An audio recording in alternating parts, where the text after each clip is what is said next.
अस्सलाम वालेकुम। मेरा नाम फैसल हयात है और आई हैव क्वालिफाइड। अस्सलाम वालेकुम, मेरा नाम फैसल हयात है और आज हम CSS 23 के लिए कुछ ऐसे टिप्स जो हैं वो डिस्कस करेंगे कि जो which I use to pass my 3 consecutive attempts।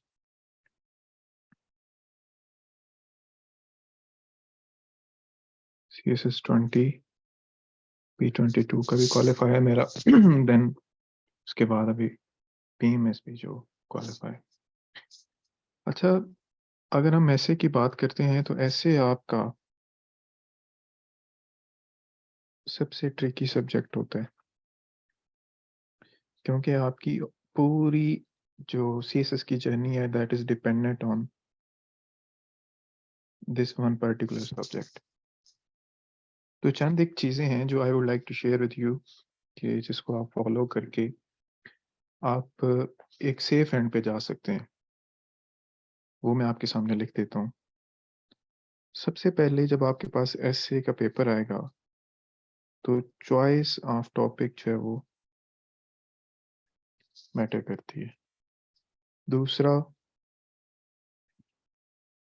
आपकी आउटलाइन। थर्डली, आपके पास उसका इंट्रोडक्शन एंड फोर्थली आपके पास उसका कंक्लूजन आता है। ये 4 चीज़ें, 4 थिंग्स आपके एसे को पास या फेल करवाती हैं। ठीक है जी। अगर एक बंदा इन 4 चीज़ों को अच्छे से देख लेता है तो उसके बाद उसका जो एसे है उसके पास करने के चांसेस ज़्यादा हो जाते हैं। अब बारी-बारी अगर हम इसको जो अपना एक-एक पॉइंट को अगर हम डिस्कस कर लेते हैं, तो सबसे पहले आपके पास आता है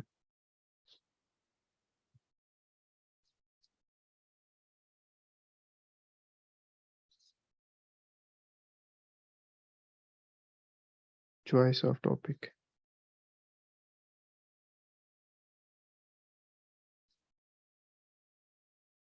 चॉइस ऑफ टॉपिक में जो मेरी स्ट्रेटजी है personally, I go for a safe topic. Safe topic क्या है आपके पास, जिसको 2 लाइनों में आंसर किया जा सके। सेकेंडली, जिस पे सबका एक यूनिवर्सल ओपिनियन हो। एंड थर्डली, जिसको आप कॉमन लाइफ एग्जाम्पल से वैलिडेट कर सकते हैं। फॉर एग्जाम्पल अगर हम देखते हैं अपना 2022 कैसे का पेपर CSS का, उसमें अब आपके पास सबसे पहले था analysis of globalisation of markets.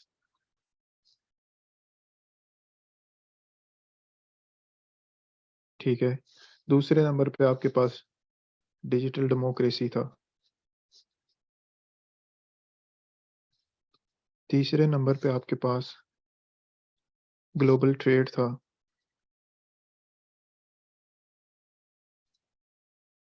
Then imagination था।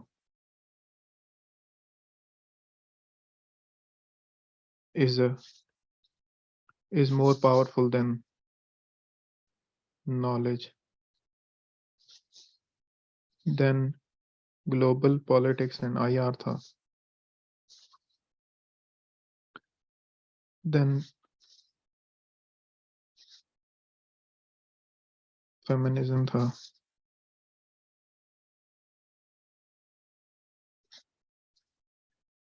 Then human development and economic sustainability था। देन टेररिज्म उसकी परसेप्शन को शेप कैसे किया जाता है। अब सबसे पहले अगर हम देखते हैं तो ये वाला टॉपिक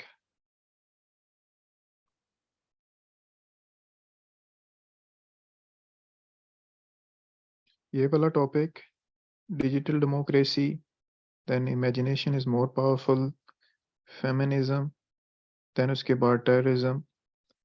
अब ये वो टॉपिक्स थे जो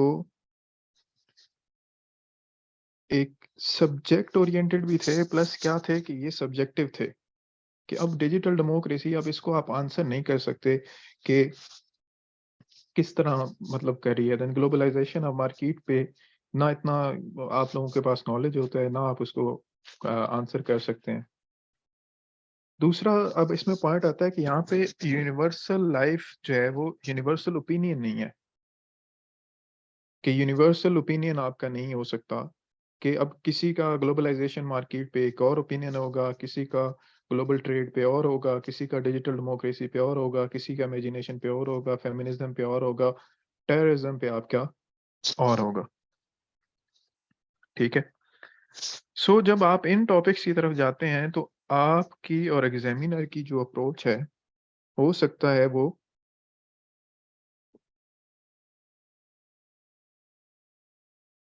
डिफरेंट हो जाए, क्योंकि ये टॉपिक्स हैं आपके पास सब्जेक्टिव। ठीक है। देन उसके बाद इसमें आप कॉमन लाइफ की एग्जांपल नहीं दे सकते। एग्जामिनर आपसे डिमांड करता है कि ऐसे आपने जो लिखना है वो एग्जामिनेशन हॉल में बैठ के लिखना है। सो अगर मैं यहाँ पे होता तो डेफिनेटली, और मैंने किया भी ऐसे कि मैंने इन टॉपिक्स को चूज नहीं किया, globalisation of market, digital democracy, global trade, imagination is more powerful than knowledge, then उसके बाद फेमिनिज्म, देन उसके बाद टेररिज्म, और एक और आपके पास टॉपिक था एग्रीकल्चर वाला। अब देखें आपके पास 3 टॉपिक्स ऐसे बच जाते हैं जो आपके पास ग्लोबल पॉलिटिक्स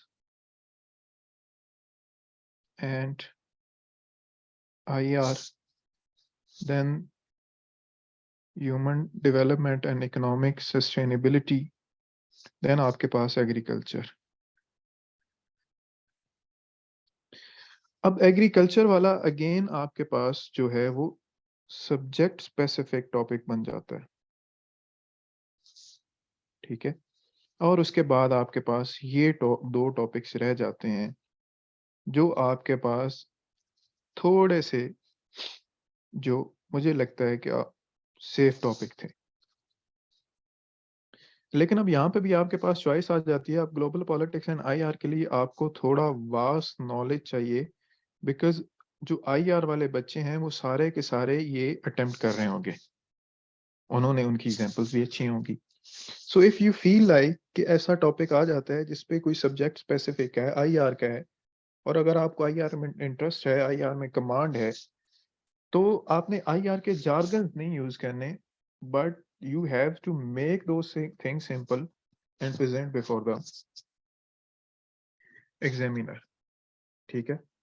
तो इसमें भी आपके चांसेस हैं, लेकिन सबसे ज्यादा सेफ जो आपके पास टॉपिक था वो ह्यूमन डेवलपमेंट था, इन माय ओपिनियन। अब आप कहेंगे कि इसमें तो लोग फेल भी हुए हैं, लेकिन फेल इस वजह से हुए हैं कि वो इसकी डायमेंशंस को फुलफिल नहीं कर पाए, जो कि हम अगली वीडियो में देखेंगे। कि अब ह्यूमन डेवलपमेंट इकोनॉमिक सस्टेनेबिलिटी है, इसमें सबसे पहले आंसर क्या है कि हाँ जी, ह्यूमन डेवलपमेंट इकोनॉमिक सस्टेनेबिलिटी आपस में इंटरलिंक्ड है। ठीक है। किस तरह इंटरलिंक्ड है? कुछ कंट्रीज ने प्रोग्रेस किया है और कुछ कंट्रीज ने प्रोग्रेस नहीं किया। ठीक है। और जिन्होंने नहीं किया उसका वे फॉरवर्ड है। देन इसमें आप कॉमन लाइफ की एग्जांपल देख सकते हैं, आप पाकिस्तान में देख सकते हैं, आप दुनिया में देख सकते हैं। So for me, I believe कि जो ह्यूमन डेवलपमेंट इकोनॉमिक सस्टेनेबिलिटी वाला टॉपिक था वो सबसे सेफ था। तो crux of the debate is कि जब भी आपने अपना टॉपिक ऐसे के लिए सिलेक्ट करना है तो आपने 2 से 3 चीजें अपने ज़हन में रखनी है।